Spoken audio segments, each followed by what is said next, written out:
እህቶች የተጎዱበትና ብዙዎች የሚታለሉበት የሆነ ነገር ስለሆነ እስከ መጨረሻ ድረስ አዳምጣችሁ ለእህቶች ሼር እንድታደርጉላቸው ጠይቃችኋለሁ። ወደ ታሪኩ መለስ ስልበልና ይቺ ሴት ታዲያ ንግግሯን ጀመረች። አህመድም ቁሞ ያዳመጣት ነበረ። ንግግሬን ስጀምርማ በፊት በጣም ተስፋ የምትሰጠኝ አይነት ሴት ነኝ። ያቺ ሴት በጣም የምትወደኝና ብዙ ሰዎች የሚወዱኝ ብዙ ሴቶችም የሚቀንቡኝ የሆነች ሴትና እንዲሁም ገና ወጣት የነበርኩኝ ሴት ነበርኩኝ። ነገር ግን ነገሮች ሁሉ ከሸፉ፣ አመለጡኝ።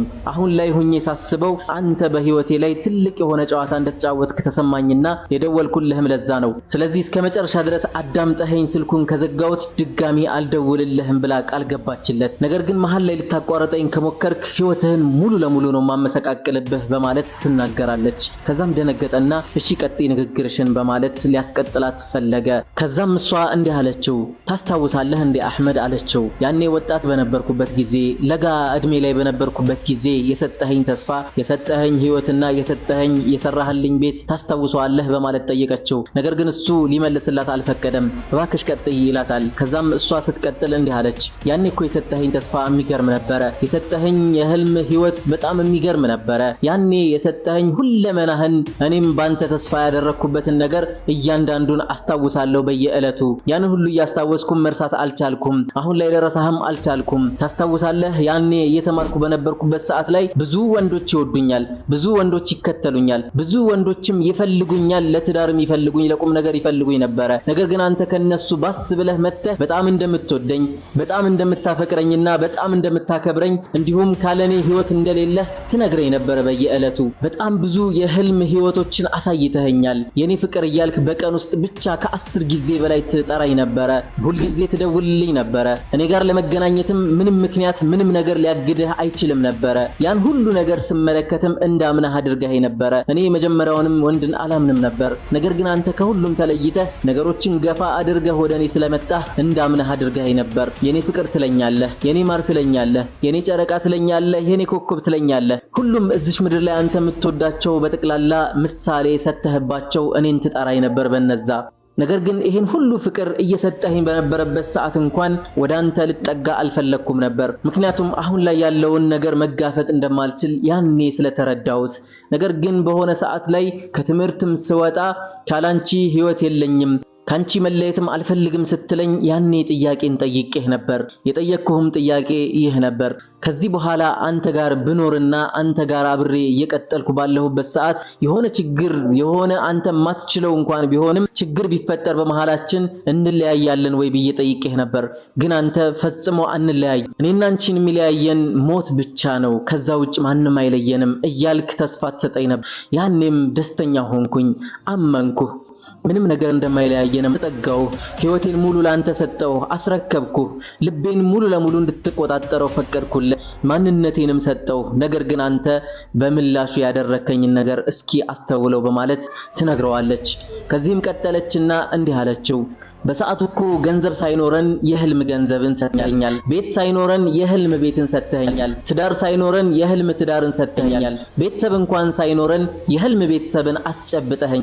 ነገር ግን ያ ሁሉ ነገር ህልም ብቻ እንደሆነ ሳስብ ውስጤ እየተጎዳ ነው ያለው በማለት ትናገራለች። ከዛም እሱ ከብዙ ማዳመጥና ብዙ ቆሞ ከመጠበቅ አንፃር እስኪ ቀጥይ ቶሎ ቶሎ በማለት ቁጭ ብሎ ማዳመጥ ጀመረ። ከዛም አሁንም ይሄንን ንግግር መስማት ማዳመጥ እንኳን ሰልችቷል አይደለ በማለት ትጠይቀዋለች። እባክሽን አሁን እኔ ውጭ ላይ ነው ያለሁት፣ ቁሜ ነበር እስከ ቁጭ ያልኩት አሁን ገና ነው በማለት ይነግራታል። ከዛም ቁጭ ብለህ ተረጋግተህ አዳምጠኝ፣ አልጨረስም፣ እስከ መጨረሻ ድረስ እንድታዳምጠኝና መጨረሻ ላይም እኔ መዝጋት ስፈልግ እንድትዘጋው ነው የምፈልገው በማለት ትነግረዋለች። እሺ ብሎ ተረጋጋ። የፈለከውን ነገር ሁሉ ካገኘህ በኋላ ግን ተቀየርክብኝ አህመድ። እኔ አንተን ብቻ አምኜ አንተን ብቻ ወደ ባንተ ብቻ ተስፋዬን ሰንቄና አንተ ጋር ብቻ መኖርን ፈልጌ እያለሁ ባለሁበት ሰዓት ላይ ያንን ደስታ ጊዜን ያንን ወጣትነቴን ያንን የአበባ ጊዜ ያንን ደግሞ ሁሉም ሰዎች የሚፈልጉብኝና ሁሉም ሰዎች የሚሻሙብኝን ጊዜን አባከን ሰዎችም ያንተ ብቻ መሆኔን እንዲያውቁ ካደረኩ በኋላና ሰዎች እኔን ከራቁ በኋላ ትተኸኝ ሄድክ። ሸሸኸኝ፣ አመለጠኝ። ነገር ግን እኔ ከዛ ወዲህ ምን አይነት ቦታ ላይ እንዳለሁ እንኳን ዞር ብለህ አታይም፣ አትጠይም። ከዛ ወዲህ እያንዳንዱን ጊዜ ሳላለቅስ አልፍም።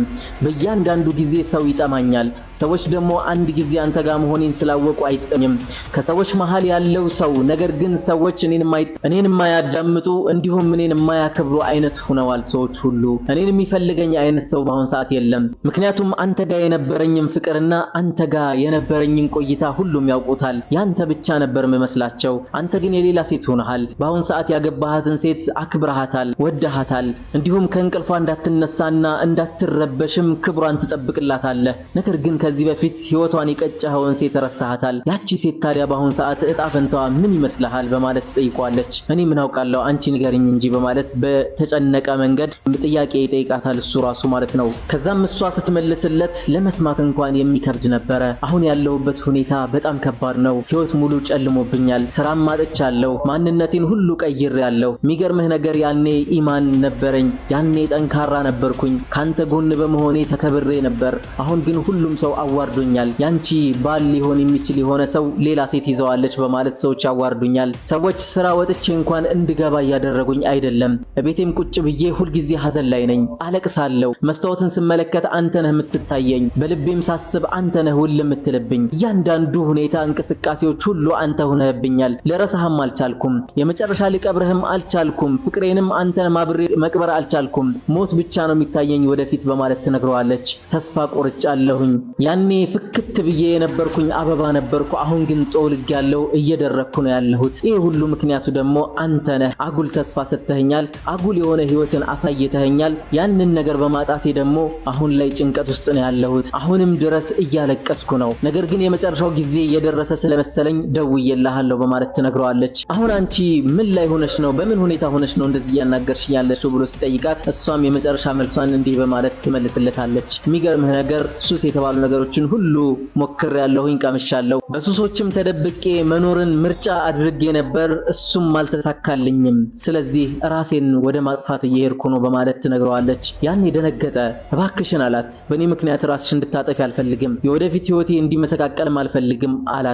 እሷ ደግሞ እንዲህ አለችው፣ የወደፊት ህይወትህማ አይመሰቃቀልም፣ ምክንያቱም እስከ መጨረሻ አዳምጠኸኛልና በዚህ ቃልህ መሰረት እኔም በፍጹም ህይወትህ እንዲመሰቃቀል አላደርግም። ነገር ግን ራሴን ማጥፋት እንዳለብኝ ስለተሰማኝ የመጨረሻ የምናገረው ኑዛዜ ላንተ ብቻ እንደሆነ ስለተሰማኝ ለዛ ነው የደወልኩልህ በማለት ትነግረዋለች። ከዛም እሱ መሮጥ ጀመረ። ነገር ግን ሊያገኛት አልቻለም። ውድ ተከታታዮቼ ይህ ታሪክ የተከሰተ የሆነ ታሪክ ነው። አሁንም ይከሰታል፣ ወደፊትም